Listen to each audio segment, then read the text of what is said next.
వాళ్ళంటే 5,000 రూపాయలు మా అకౌంట్లో చేరినాయి కాబట్టి అరే వాళ్ళ పార్టీ సభ్యులే అంటాడు. అరే స్పీకర్ గారు నిర్ణయం తీసుకున్న వాళ్ళ వరకు కూడా టెక్నికల్గా వాళ్ళ సభ్యులుగా కొనసాగవచ్చు. కానీ అసెంబ్లీ సమావేశాలు ముగింపు రోజు చెప్తాడు స్పీకర్ గారు, అసెంబ్లీ ఇన్ని గంటలు నడిచింది, 17 గంటల 25 నిమిషాలు నడిచింది, ఇంతమంది సభ్యులు చర్చలో పాల్గొన్నారు, ఇంత సమయం ఇంత పార్టీ సభ్యులు అంటే ఆ 37 మంది అని స్పీకర్ చదవగానే మా పార్టీ సభ్యులు అవుతారా? అంటే నీకు కామాత్రం కూడా పరిజ్ఞానం లేదా ముఖ్యమంత్రి గారు? అంటే ముఖ్యమంత్రి ఏమనుకుంటుండంటే ప్రజలు అమాయకులు, ప్రజలకు ఏం తెలియదు, ఏం చెప్తే అది వింటారు అనుకుంటా ఉన్నారు. కానీ ప్రజలు చాలా తెలివైన వాళ్ళు, చాలా పరిజ్ఞానం కలిగిన వాళ్ళు. నువ్వు ఆనాడు అసత్య ప్రచారాలు చేస్తే నమ్మి ఉండొచ్చు, ఇప్పుడు నీకు నీ ప్రభుత్వానికి సమయం వచ్చినప్పుడు చమరగీతం పాడడానికి నీకు సరైన పద్ధతిలో బుద్ధి చెప్పడానికి ప్రజలు సిద్ధంగా ఉన్నారు. రేవంత్ రెడ్డి గారు ఇప్పటికైనా అయిపోయింది, నీ యొక్క గోల్ రీచ్ అయిపోయినావు కదా, నువ్వు ముఖ్యమంత్రి అనుకున్నావు, అయిపోయినావు, జాక్పాటు తగిలింది నీకు, యాక్సిడెంటల్గా నువ్వు ఈ రాష్ట్రానికి ముఖ్యమంత్రి అయినావు. కానీ ఇప్పటికైనా వాస్తవాల దగ్గర లేకుండా ఎట్లుంటుంది? ఈ రోజైనా మరి దీని విషయంలో ఇప్పటికైనా తప్పుడు మాట్లాడడం బంద్ చేస్తే బాగుంటుందని మీ ద్వారా ఈ ప్రభుత్వానికి ముఖ్యమంత్రి గారికి ఈ సందర్భంగా కోరుతున్నాను.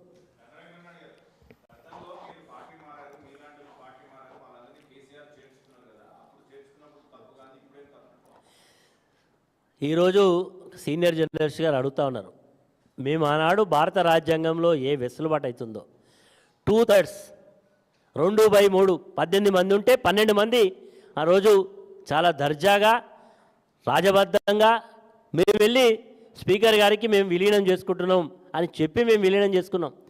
మరి అక్కడ పోయిందా ఈ కాంగ్రెస్ పార్టీ? సుప్రీంకోర్టుకో లేకపోతే స్పీకర్ దగ్గర పిటిషనో వేసిండ్రా? వాళ్ళకి తెలుసు మా దగ్గర వీళ్ళంతా కూడా యాజ్ పర్ కాన్స్టిట్యూషన్గా పోయిందని తెలుసు. ఈరోజు వీళ్ళు చెప్పి ఏదో మేము మా పేరు చెప్పి వాళ్ళు తప్పించుకునే ప్రయత్నం చేస్తూ ఉన్నారు. ఆఖరి సుప్రీంకోర్టు నోటీస్ ఇచ్చినా ఇప్పటివరకు కూడా స్పీకర్ గారి కార్యాలయం వాళ్ళు ఇస్తూ ఉన్నారు. మరి వారి యొక్క నిర్ణయం కొరకు ప్రజలు ఇక్కడ ఉండే మేమందరం కూడా ఎదురు చూస్తూ ఉన్నాం. ఎందుకంటే స్పీకర్ గారి కుర్చీ అంటే మాకు గౌరవం కాబట్టి మేము వెయిట్ చేస్తున్నాం స్పీకర్ గారు నిర్ణయం తీసుకుంటారని. కానీ ముఖ్యమంత్రి గారు మాత్రం ఇంత నిశ్చిగ్గుగా మాట్లాడితే మాత్రం మాకు కొంచెం ఆశ్చర్యాన్ని కలిగిస్తూ ఉన్నది ముఖ్యమంత్రి గారి మాటలు. ఆయన చెప్పేటప్పుడేమో మన గణపూర్కి వచ్చి మాట్లాడి ఏం మాట్లాడినాడు కడియం శ్రీహరి గారు సభ పెట్టిన రోజు ఏం మాట్లాడిండు? ఆ రోజు నియోజకవర్గ అభివృద్ధికి శ్రీహరి గారు వచ్చిళ్ళు, ఈ నియోజకవర్గాన్ని అభివృద్ధికి నిధుల వరుస ఇస్తాం, వరద పాలిస్తుంది ఇక్కడ అని చెప్పింది వాస్తవం కాదా? ఆయన టికెట్ ఇస్తే కడియం శ్రీహరి గారు మరి కాంగ్రెస్ పార్టీకి అనుకూలంగా బీఆర్ఎస్ పార్టీకి వ్యతిరేకంగా ప్రచారం చేసింది వాస్తవం కాదా? దానం నాగేందర్ పోటీ చేసింది వాస్తవం కాదా? తెల్లం వెంకట్రావు అనేటువంటి వ్యక్తి మరి కాంగ్రెస్ పార్టీ కండువ కప్పుకొని కాంగ్రెస్లో కొనసాగుతా అని చెప్పింది వాస్తవం కాదా? ఈరోజు ఎవరైతే పార్టీ మారినటువంటి శాసనసభ్యులు అందరూ కూడా కాంగ్రెస్ పార్టీలో చేరినమని చెప్పింది వాస్తవం కాదా?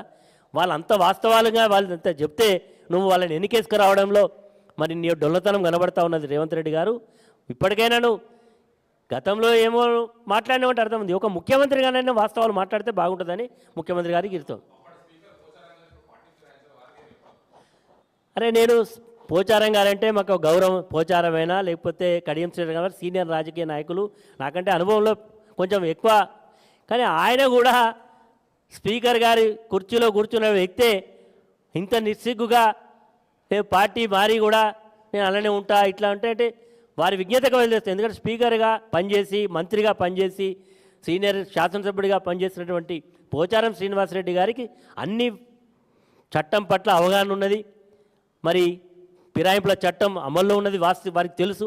కానీ వారు కూడా ఇంత నిస్సిగ్గుగా వ్యవహరిస్తున్నారంటే వారి విజ్ఞతకు వదిలేయడం తప్ప ఇంకేం లేదు. ఎందుకంటే అంత పెద్ద వయసులో పెద్దవాడు, అవి వివిధ హోదాలు అనుభవించినటువంటి శ్రీహరి గారు, అదేవిధంగా పోచారం గారు ఎవరో ఫస్ట్ టైం అయిన వాళ్ళు అంటే మనం ఏదైనా అనుకోవచ్చు. కానీ ఇంత అనుభవం ఉన్న వాళ్ళే ఇంత నిస్సిగ్గుగా ఉన్నారంటే దీన్ని బట్టి అర్థమవుతూ ఉన్నది.